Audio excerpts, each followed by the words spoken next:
గోమాతను కాపాడుదాం, గోమాతను రక్షిద్దాం, జై గోమాత, జై జై గోమాత వంటి నినాదాలతో ఢిల్లీలోని జంధ్యావాలాలోని గర్వాల్ భవనం దద్దరిల్లింది. తల్లి వంటి గోమాతను సంరక్షిస్తున్న వీరులను సత్కరించే మహోన్నత కార్యక్రమం అతిరథ మహారథుల ఆధ్వర్యంలో ఘనంగా సాగింది. శ్రీ శ్రీదేవి కళ్యాణ ట్రస్ట్ ఫౌండర్ సంగమేశ్వరాచారి ఆధ్వర్యంలో విశ్వ భారత్ మీడియా సంస్థల చైర్మన్ బలివాడ రమేష్ సహకారంతో నేషనల్ గోరక్షక్ వీర పురస్కార్ కార్యక్రమం ఆద్యంతం వైభవంగా కొనసాగింది. ఈ సందర్భంగా ప్రముఖులు మహంత్ ఓం ప్రకాష్ గిరిజీ మహారాజ్, శివస్వామీజీ, మహంత్ రవీందర్ కర్నాలియాజీ తదితరులు మానవ మనుగడకు గోవు యొక్క ప్రాధాన్యతను వివరించారు. అందరికీ తల్లి వంటి గోవును కొన్ని అరాచక శక్తులు వధిస్తున్నాయని, ఇది క్షమించరాని నేరమని పేర్కొన్నారు.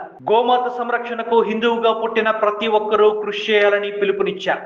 అటు ప్రభుత్వాలు కూడా గోవధను అరికట్టేలా చట్టాలను మరింత పటిష్టంగా అమలు చేయాలని కోరారు.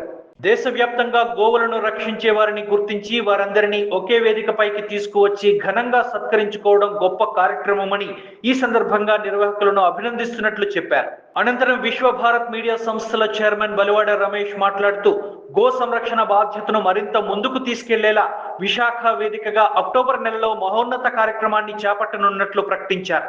ఈ కార్యక్రమంలో గోమాత రక్షణకు కృషి చేస్తున్న మోడల్స్ కవిత, సుజాత, ప్రియా, గిరీష్ పాల్గొంటున్నట్లు వెల్లడించారు.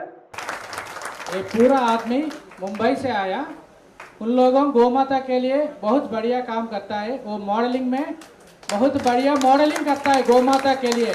ये कार्यक्रम इसी अक्टूबर महीने में विशाखापट्टनम में करता है। आप लोगों के ये स्टेज से आपको इनवाइट करता है विशाखापट्टनम। जय गोमाता।